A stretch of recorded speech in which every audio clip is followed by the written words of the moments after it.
700 তো দূরের কথা, 240-এ নামিয়ে দিয়েছে। তা দিয়ে এই সংবিধান পরিবর্তন করা যাবে না, সেটা বুঝে গেছেন, কিন্তু মনের মধ্যে আকুলি বিকুলি করছে তাদের। সেই জন্যই এই বিদ্বেষের রাজনীতি, যেমন মানুষকে ধর্ম জাত সম্প্রদায়ের ভিত্তিতে বিভাজন, সব অংশের মানুষকে, মণিপুরকে জ্বালিয়ে দিল, দুটো আদিবাসী জনগোষ্ঠীর মধ্যে লাগিয়ে দিয়েছে ধর্মের ভিত্তিতে। এই কনভেনশন এবং সারা দেশ জুড়ে যা প্রতিক্রিয়া, শুধু কি বিষয়টা আদিবাসী, দলিত, সংখ্যালঘু, অন্যান্য পশ্চাৎপদ বর্গ এই অংশের মানুষের বিষয়, যারা সাধারণভাবে আম্বেদকর পন্থী বলে পরিচিত? কারণ আম্বেদকর কোনো দেবতা নয়, ভগবান নয়। আম্বেদকর হচ্ছে একজন বিশিষ্ট মনীষী, বিদ্বজন, স্বাধীনতা সংগ্রামী, এই দেশের অন্যতম আধুনিক ভারতবর্ষের উপকার সেই মানুষ। তাকে আমরা আমাদের আশ্রয়দাতা হিসেবে, পথপ্রদর্শক হিসেবে স্মরণ করি। তিনি কোনো ভগবান, আল্লাহ রশিদ না। সুতরাং তিনি মানুষ, মানুষের মধ্যে শ্রেষ্ঠদের মধ্যে অন্যতম শ্রেষ্ঠ মানুষ।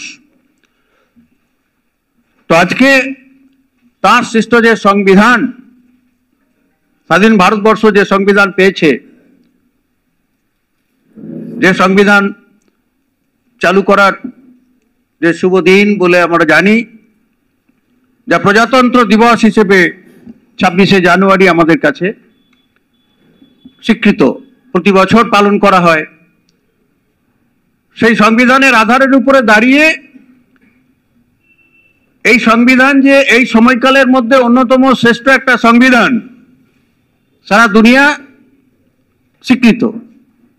আধুনিক গণতান্ত্রিক যেসব দেশ আছে, সংসদীয় ব্যবস্থার যে গণতান্ত্রিক ব্যবস্থা আছে, আধুনিক গণতন্ত্র, আধুনিক গণতন্ত্রের অন্যতম ভিত হচ্ছে গণতন্ত্র, ধর্মনিরপেক্ষতা, সার্বভৌমত্ব এবং সমাজতন্ত্র। এই যে চারটি উপাদান, সমাজতন্ত্র কথাটা পরে যুক্ত হয়েছে। আমাদের অলোকেশ বন্ধু অলোকেশ বলেছে যে প্রস্তাব উত্থাপন করতে গিয়ে যে ধর্মনিরপেক্ষতার কথাটা বিশেষভাবে উল্লেখিত হয়েছে পরে, সেটা ঠিক, কিন্তু বৌদ্ধবাদী ভারতবর্ষের ধারণা, মানে এই যে বৈচিত্র্যের মধ্যে ঐক্য, সেই ইউনিটি ইন ডাইভার্সিটি, জাত, ধর্ম, বর্ণ, সম্প্রদায়, ভাষা, সংস্কৃতি, পোশাক, আশাক, খাদ্যাভ্যাস, সবকিছু এর মধ্যে যে বৈচিত্র্য, নানা ভাষা, নানা মত, নানা পরিধান, বিবিধের মাঝে দেখো মিলন মহান। এটি কি শুধু শুধু হয়? তাকে যখন বিধিবদ্ধভাবে আধারীভূত করতে হয়, তখন একটা ধারক পাত্র চাই, সেই পাত্রই হচ্ছে সংবিধান দেশ পরিচালনা করার ক্ষেত্রে। সেই পাত্রটাই হলো আমাদের যে বহুত্ববাদী পাত্র, সেটা সংবিধান, আধুনিক ভারতবর্ষের বুনিয়াদ যার উপরে দাঁড়িয়ে আছে। তাহলে সেই সংবিধানটা সবার পছন্দ নয়, শুনলেন। বিশেষ করে দুর্ভাগ্য, ইতিহাসের আমাদের সব থেকে বড় দুর্ভাগ্য, আজকে যারা রাজশক্তি দেশ চালাচ্ছে, সেই রাজশক্তি ভারতীয় জনতা পার্টি এবং তার সঙ্গে আনুষঙ্গিক অন্যান্য যারা সঙ্গী সাথী আছে, তথাকথিত এনডিএ জোট, ন্যাশনাল ডেমোক্রেটিক অ্যালায়েন্স, সেই জোটের অন্যান্য শরিক যারা আছে, তারা সবাই হিন্দুত্ববাদী তা না, কিন্তু সুবিধাবাদী। সুবিধাবাদ না থাকলে এই ধরনের একটা ভয়ঙ্কর ফ্যাসিস্ট শক্তি, ধর্মীয় ফ্যাসিবাদ কায়েম করার হচ্ছে তাদের উদ্যোগ্র আকাঙ্ক্ষা নয়, ঘোষিত নীতি ভারতবর্ষের বুকে। সংখ্যাগরিষ্ঠবাদ যে কথাটা শুনলেন, তো ভারতবর্ষের সংখ্যাগরিষ্ঠবাদ, সংখ্যালঘুবাদ বলে কোনো বাদ ভারতীয় সংবিধানে স্বীকৃত না। এই কথাটা মূলগতভাবে আমাদের বুঝতে হবে, সবাই বোঝেন। এই সংবিধান শুধু পিছিয়ে রাখা মানুষগুলোর অধিকার কিছু সুনিশ্চিত করেছে তাই নয়, শিক্ষার অধিকার, কর্মসংস্থানের অধিকার, বাসস্থান ইত্যাদি, সমমর্যাদা, লিঙ্গ বৈষম্য দূর করার বিষয়, তাহলে সামাজিক বৈষম্যগুলোকে নিরসনের লক্ষ্যে কিছু বিধিবদ্ধ ব্যবস্থা সংবিধানে আছে, কিন্তু সংবিধানের মূল আধার হচ্ছে ব্যক্তি স্বাধীনতা, গণতন্ত্র। তো ব্যক্তি স্বাধীনতা, গণতন্ত্র শুধু পশ্চাৎপদ পিছিয়ে রাখা মানুষের জন্য নয়, সার্বিকভাবে ভারতীয় নাগরিকদের জন্য। তাহলে ভারতবর্ষের আজকে যারা নাগরিক, যারা আমরা মনে করি যে গণতান্ত্রিক দেশের একজন নাগরিক, সেই গণতন্ত্র ভোগ করার বিষয় ব্যক্তি স্বাধীনতা, গণতান্ত্রিক অধিকার, সেই অধিকার নিশ্চিত হয়েছে সংবিধানে। তাহলে এই সংবিধানটা আক্রান্ত মানে শুধু পিছিয়ে থাকা মানুষগুলোর অধিকার আক্রান্ত না, সার্বিকভাবে গণতান্ত্রিক অধিকার আজকে আক্রমণের মুখে। এই ফ্যাসিস্ট সুলভ শাসন, আরএসএস যেটা রাষ্ট্রীয় স্বয়ংসেবক সংঘ, যে কথা আপনারা জানেন, বোঝেন, শুনলেন, তার সুনির্দিষ্ট মতাদর্শ হচ্ছে ভারতবর্ষের বুকে হিন্দুত্ব রাষ্ট্র, অর্থাৎ সংখ্যাগরিষ্ঠবাদের রাষ্ট্র ব্যবস্থা পরিচালনা করতে হবে। সেটাই হচ্ছে তাদের সুদূর প্রসারী লক্ষ্য। এবং তাদের এই দর্শন চিন্তার, এটা স্বদেশী চিন্তা নয়। অনেকে বলেন এই যে আমাদের দেশে যারা বামপন্থী রাজনীতি করেন, বিশেষ করে কমিউনিস্টরা, তাদের জন্য বলেন যে ওরা বিদেশি চিন্তায় চিন্তিত মার্ক্সবাদ লেনিনবাদের কথা বলে, বৈজ্ঞানিক সমাজবাদের কথা বলে, ওরা নাকি বিদেশি মতাদর্শ চর্চা করে। তো যারা বলেন এই উগ্র জাতীয়তাবাদী, এই তথাকথিত সংখ্যাগরিষ্ঠতাবাদী হিন্দুত্ববাদী যে শক্তি আরএসএস, আচ্ছা তারা তত্ত্বটা কোথা থেকে এনেছিলেন দেখি জানেন? আরএসএস এর যে পতাকার যে প্রতীক স্বস্তিকা চিহ্নটা কোথাকার? স্বস্তিকা চিহ্নটা কি স্বদেশী? সেটা ছিল জার্মানের ফ্যাসিস্ট হিটলারের দল। ফ্যাসিস্ট হিটলার জার্মানির যে দল ছিল, তাদের সেই দলীয় প্রতীক, সেই প্রতীকটা আমদানি করেছে আরএসএস। তাহলে সেটা স্বদেশী নয়। আর আরএসএস এর অন্যতম প্রতিষ্ঠাতা ডক্টর মুঞ্জরেকার, তিনি ইতালি গিয়েছিলেন। ইতালিতে ফ্যাসিস্ট শক্তির অন্যতম প্রবক্তা মুসোলিনির সঙ্গে সাক্ষাৎ করেছিলেন এবং সেখানে দীর্ঘ সময় সেখানে ব্যয় করেছিলেন মুসোলিনির যে ফ্যাসিবাদী যে দর্শন এবং তার কর্মসূচি, সেই সম্বন্ধে পরিষ্কার ধারণা নিয়ে আসার জন্য। সেই সব সেখানে কিছুটা বলতে পারেন ওয়ার্কশপ করে সেখান থেকে শিক্ষা নিয়ে এসেছিলেন ভারতবর্ষের বুকে তাকে প্রয়োগ করার জন্য। আর তারই আধারে রাষ্ট্রীয় স্বয়ংসেবক সংঘের তথাকথিত বাঞ্চ অফ থট, সেই বাঞ্চ অফ থটের পরিকল্পনা, তারই হচ্ছে সুদূর প্রসারী তত্ত্ব ভারতবর্ষের বুকে হিন্দুত্ববাদী রাষ্ট্র করতে হবে। আধুনিক গণতান্ত্রিক ধর্মনিরপেক্ষ অসাম্প্রদায়িক সার্বভৌম সমাজতান্ত্রিক ধারণা, এটা ওদের কাছে বর্জনীয়। স্বাধীনতার আন্দোলনে বিন্দুমাত্র ওদের কোনো ভূমিকা নেই, বরং বিরোধিতা করেছিল। আর তারা আজকে মুখে বড় বড় কথা বলেন। ডক্টর বাবা সাহেব ভীমরাও আম্বেদকর শুধু না, জাতির জনক মহাত্মা গান্ধীকেও তারা অপমান করেছেন বিভিন্ন সময়। যারা স্বাধীনতা আন্দোলনে অংশগ্রহণ করেছেন, নেতৃত্ব দিয়েছেন, ডক্টর বাবা সাহেব আম্বেদকর তো আছে, এমন যে জাতির জনক বাপুজি, তাকে কে খুন করেছিল? তার খুনিকে? তিনি ছিলেন আরএসএস এর অন্যতম প্রবক্তা নাথুরাম গডসে। এসব ইতিহাস তো ভুলে যাওয়ার না, ইতিহাস ভুলিয়ে দেওয়ার অনেক চেষ্টা, গুলিয়ে দেওয়ার চেষ্টা। ইতিহাস গুলিয়ে দেওয়া যায় না, ইতিহাস থাকে। ভারতবর্ষটা শুধুমাত্র পুরো বিশেষ জাতি ধর্ম বর্ণ সম্প্রদায়ের মানুষ এখানে বাস করেন না। এখানে যুগ যুগ ধরে এই যে বহুত্ববাদী আধার এমনি হয়েছে শুধু সংবিধান রচনার পরেই হয়ে গেছে তা না, এটা যুগ যুগ ধরে হাজার বছরের এই আমাদের সেই ঐতিহ্য আছে। সখুন্দল পাঠান মুঘল এই দেশে এক দেহে লীন হয়েছে নাকি? কবিগুরু রবীন্দ্রনাথ ঠাকুরের সেই যে কবিতার ছত্র, শাহফুল নল পাঠান মোগল একদম হলো লীন। তাহলে এমনি এমনি হয়নি, ভারতবর্ষের সভ্যতা সংস্কৃতি তৈরি হয়েছে হাজার বছরে, তাদের সবার অবদান আছে। তাহলে সেই দেশে বহুত্ববাদী আধারকে আধুনিক গণতন্ত্র, ধর্মনিরপেক্ষতার আধার, আধুনিক রাষ্ট্র তৈরি করার যে পরিকল্পনা, সেটা শুধু একজন ব্যক্তির ব্যাপার না।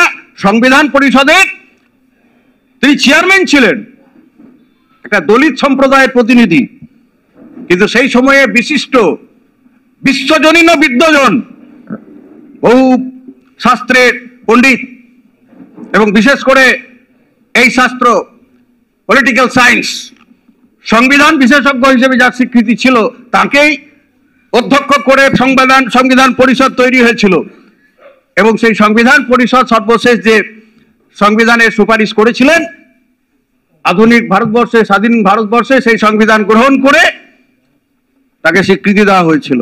তার অনেক অসঙ্গতি থাকতে পারে, সীমাবদ্ধতা থাকতে পারে, কিন্তু আজকের এই পরিপ্রেক্ষিতে দাঁড়িয়ে সর্বোৎকৃষ্ট সংবিধান আমাদের দেশের ক্ষেত্রে এটাই হচ্ছে প্রগতিশীল, এটাই হচ্ছে বলিষ্ঠ, বহুত্ববাদী ধারণার উপর প্রতিষ্ঠিত এবং জাতি, ধর্ম, বর্ণ, সম্প্রদায় নির্বিশেষে সমস্ত অংশের মানুষকে এক আধারে রাখার এটাই হচ্ছে বুনিয়াদ, ভিত্তি। তাকে আলগা করার চেষ্টা চলছে। তাকে আলগা না করে, তাকে প্রতিস্থাপিত না করে কখনো আজকে তথাকথিত সংখ্যাগরিষ্ঠতাবাদ প্রতিষ্ঠা করা যায় না।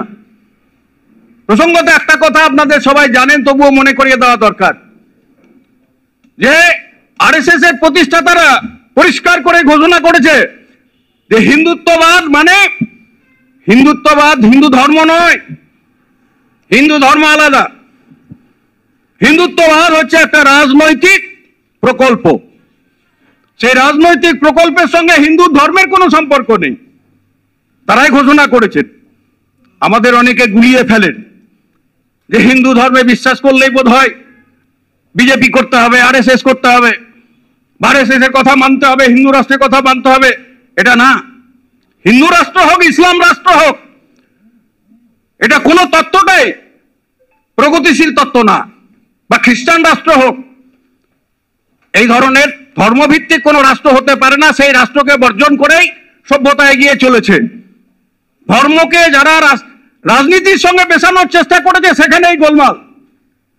বর্তমানেও এসব আমাদের প্রতিবেশী দেশ, বাংলাদেশ থেকে, পাকিস্তান থেকে বা আরব দেশের বিভিন্ন জায়গায়, আমাদের দেশ তো বটেই, যে তথাকথিত হিন্দু রাষ্ট্র কায়েম করার যে প্রবণতা, এইসব করতে গিয়ে যেটা সব থেকে যেটা ব্যাঘাত ঘটছে, সেটা হচ্ছে আমাদের খাওয়া, পড়া, শিক্ষা, চিকিৎসা, কর্মসংস্থান, বাসস্থান, এই যে মৌলিক বিষয়গুলো ধামাচাপা পড়ে যাচ্ছে। তীব্র মূল্যবৃদ্ধির সংকট, জীবন হাসপাস করছে, কাজ নেই, মজুরি নেই, জিনিসের দাম আকাশ ছোঁয়া, তীব্র বেকারি, লেখাপড়া শিখে তাদের কর্মসংস্থান নেই, পিঠে ব্যাগ লাগিয়ে পরিযায়ী শ্রমিক হয়ে খাটতে চলে যেতে হচ্ছে লাখে লাখে, এবং আমাদের রাজ্য তার শীর্ষস্থানে। এটাও খেয়াল রাখতে হবে। লেখাপড়া প্রায় শেষ হয়ে এসেছে। গরিবের লেখাপড়া, পিছিয়ে পড়া মানুষের লেখাপড়া প্রায় শেষ। স্কুল সব বন্ধ করার সিদ্ধান্ত, আর ঢালা বেসরকারিকরণ করে প্রাইভেট স্কুলের দাপাদাপি।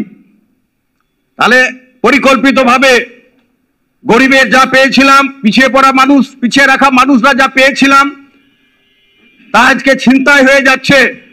এই সংবিধান বহাল থাকা সত্ত্বেও চাকরি বাকরি সব জায়গায় আজকে নিয়োগ নেই। রেলে 3.5 লক্ষের কাছাকাছি পদ খালি পড়ে আছে, নিয়োগ হচ্ছে না। রাষ্ট্রের বিভিন্ন জায়গায় সরকারি দপ্তর থেকে শুরু করে একেবারে রাষ্ট্রায়ত্ত সংস্থা, এই যে প্রতিরক্ষা বা দপ্তর পর্যন্ত, এখানেই তো বেশি সৈন্য সামন্ত নেওয়া হয়, তো সেখানে আজকে নিয়োগ বন্ধ। সেদিনই দেখছিলাম একটা তথ্য টেলিগ্রাফ কাগজে, যে প্রায় 2.5 লক্ষ প্রতিরক্ষা বাহিনীতে ঘাটতি পড়ে আছে, সেখানে নিয়োগ হচ্ছে না, তাও আবার ঠিকই চুক্তিতে, বলে তথাকথিত অগ্নিপথ, যাতে সংরক্ষণের কোনো ব্যবস্থা নেই। আচ্ছা, রেলে যদি নিয়োগ না হয়, ব্যাংকে যদি নিয়োগ না হয়, পোস্ট অফিসে যদি নিয়োগ না হয়, রাষ্ট্রায়ত্ত বিভিন্ন ক্ষেত্র, প্রতিরক্ষা শিল্পে সেখানে যদি নিয়োগ না হয়, সরকারি দপ্তরে যদি নিয়োগ না হয়, শিক্ষক যদি নিয়োগ না হয়, তাহলে এই যে আদিবাসী, তফসিল, ওবিসি সাংবিধানিক যে বিধান অনুযায়ী যেটুকু সংরক্ষণের ব্যবস্থা আছে, সামাজিক আর্থিকভাবে উত্তরণ করার যে ব্যবস্থা আছে, স্বাধীনতার ৭৭ বছর পরেও তা কি পূর্ণ হয়েছে? শুধু বিধিবদ্ধ থাকলে হয় না, তাকে কার্যকরী করতে হয়। তাহলে কার্যকরী করতে গেলে শাসকের সদিচ্ছা চায়, সদিচ্ছা ছাড়া সেটা হয় না। আর আজকে যারা ক্ষমতায় বসে আছে তারা সেটা চায় না। আম্বানি আদানি সম্পত্তি বাড়ানো ছাড়া তাদের কোনো পরিকল্পনা নেই, এবং লুটপাট করে যেমন করে হোক। আর সেই লুটের অন্যতম হিস্সেদার আমাদের রাজ্যের শাসক, এটা খেয়াল রাখতে হবে। এবং দুজনের একটা খুঁটিতেই দড়ি বাঁধা আছে, নাগপুরের খুঁটি। সেই খুঁটি দুজনকেই পরিচালনা করে। স্বাভাবিকভাবে এই যে অবস্থার মধ্যে রয়েছে, সেই জায়গায় দাঁড়িয়ে সংবিধানের ৭৫ বছর বিষয় আলোচনা করতে গিয়ে ভারতীয় সংসদের উচ্চকক্ষে দাঁড়িয়ে দেশের ২ নম্বর কি বলে বরিষ্ঠ মন্ত্রী, গৃহমন্ত্রী অর্থাৎ স্বরাষ্ট্রমন্ত্রী অমিত শাহ মশাই যে বক্তৃতা করলেন, আচ্ছা কি প্রয়োজন ছিল? এটা কি তার আলটপকানো বক্তৃতা, না মুখ ফসকে বেরিয়ে গেল? যে সংবিধান নিয়ে আলোচনা করছেন, সেই সংবিধানের অন্যতম জনক ডক্টর বাবা সাহেব ভীমরাও আম্বেদকর। ভারতের সংবিধানের নাম উল্লেখ করলেই বাবা সাহেবের নাম এসে যাবে। তাহলে যারা বক্তৃতা করেছেন বিরোধীরা, সবাই আম্বেদকর আম্বেদকর করেছেন। আম্বেদকরকে বাদ দিয়ে আধুনিক ভারতবর্ষে সংবিধানের কোনো অস্তিত্ব নেই। তাহলে আম্বেদকরের কথাতে এত উষ্মা কেন? উষ্মাটা এই জন্যই যে আম্বেদকর তো গোলওয়ালকার নয়। আম্বেদকর হচ্ছে সেই তত্ত্বের মানুষ যিনি জাতি, ধর্ম, বর্ণ, সম্প্রদায় নির্বিশেষে সমতা চেয়েছিলেন, লিঙ্গ বৈষম্যহীন সমাজ চেয়েছিলেন, এবং তিনি মূলত যে আধুনিক রাষ্ট্রের অন্যতম চিন্তা পুরুষ, যে চিন্তার কথা সমাজতান্ত্রিক চিন্তা, এবং সর্বকালের সর্বশ্রেষ্ঠ মনীষী কার্ল মার্কস যে কথা বলেছিলেন, তার মতবাদের সঙ্গে অনেকখানি তার মিল আছে। সব ব্যাপারে একমত নয় ঠিকই, কিন্তু অনেকখানি মিল আছে ভারতবর্ষের পরিপ্রেক্ষিতে। তাহলে সেই মানুষকে কখনো আম্বানি আদানির পূজারী ওই অমিত শাহ আর নরেন্দ্র মোদী কখনো সেটা মানতে পারে না। তাহলে আদর্শগত ব্যাপার। সেই কারণেই বেফাঁস কথা নয়, পরিকল্পিতভাবেই মনের ভিতরের কথাটা বলে ফেলেছেন। এটাই হচ্ছে, অর্থাৎ ঘৃণা, বিদ্বেষ সেটা মনের মধ্যে পুঞ্জীভূত ওদের। ওই সংবিধান নিয়ে দেশ চালাতে হচ্ছে নাচা। কারণ দেশের জনগণ ইতিমধ্যে তাদের ডানা ছেঁটে দিয়েছে বিগত লোকসভা নির্বাচনে। 400 পার তো দূরের কথা, 240-এ নামিয়ে দিয়েছে। তা দিয়ে এই সংবিধান পরিবর্তন করা যাবে না, সেটা বুঝে গেছেন। কিন্তু মনের মধ্যে আকুলি বিকুলি করছে তাদের। সেই জন্যই এই বিদ্বেষের রাজনীতি, যেমন মানুষকে ধর্ম, জাত, সম্প্রদায়ের ভিত্তিতে বিভাজন, সব অংশের মানুষকে, মণিপুরকে জ্বালিয়ে দিল, দুটো আদিবাসী জনগোষ্ঠীর মধ্যে লাগিয়ে দিয়েছে ধর্মের ভিত্তিতে। তথাকথিত হিন্দু আর খ্রিস্টান, সেটা হিন্দু মুসলমান নয়। হিন্দু মুসলমান করেছিল 2002 সালে পাইলট প্রজেক্ট গুজরাটে। কালো হাত ওই নরেন্দ্র মোদী মুখ্যমন্ত্রী, অমিত শাহ তার সাগরেদ স্বরাষ্ট্রমন্ত্রী ছিল। তথাকথিত আইনের চোখে নিরপরাধ প্রমাণিত হয়ে গেলে দেশের মানুষ তাদের নিরপরাধ বলে সার্টিফিকেট দেয়নি। কালো দাগ লেগে আছে, নরহত্যার কালো দাগ। সেই মানুষরা দেশ চালাচ্ছে, এটা দুর্ভাগ্য। আর আজকে দ্বিতীয় পাইলট প্রজেক্ট হচ্ছে মণিপুর, সেখানেও বিজেপির সরকার 2 বছর ধরে আগুন নিচ্ছে না, দাঙ্গার আগুন। অর্থাৎ চায় না বলে নিচ্ছে না, রাষ্ট্র চাইলে নিত। ওরা চায় পরিকল্পিতভাবেই সেখানে মেরুকরণ করতে। উত্তর পূর্ব ভারত গুরুত্বপূর্ণ ক্ষমতায় টিকে থাকার জন্য। তাহলে এই সব ব্যাপার আছে, সব রাজনৈতিক পরিকল্পনা। সেই জন্যই আজকে অমিত শাহের এই মন্তব্য, তথাকথিত একটা বেফাঁস কথা, এই কথা না, পরিকল্পিতভাবে এই নিন্দাবাদ তিনি করেছেন, তাচ্ছিল্য করেছেন আধুনিক ভারতবর্ষের ধর্মনিরপেক্ষ সংবিধানের জনক। সেই জনকের প্রতি এই বিদ্বেষ, সেই বাণী তিনি পার্লামেন্টের মতো কক্ষে দাঁড়িয়ে কথা বলেন, ময়দান নয়। এটাই হচ্ছে সব থেকে বড় বিপদের কথা, এটাই ওদের ইচ্ছে।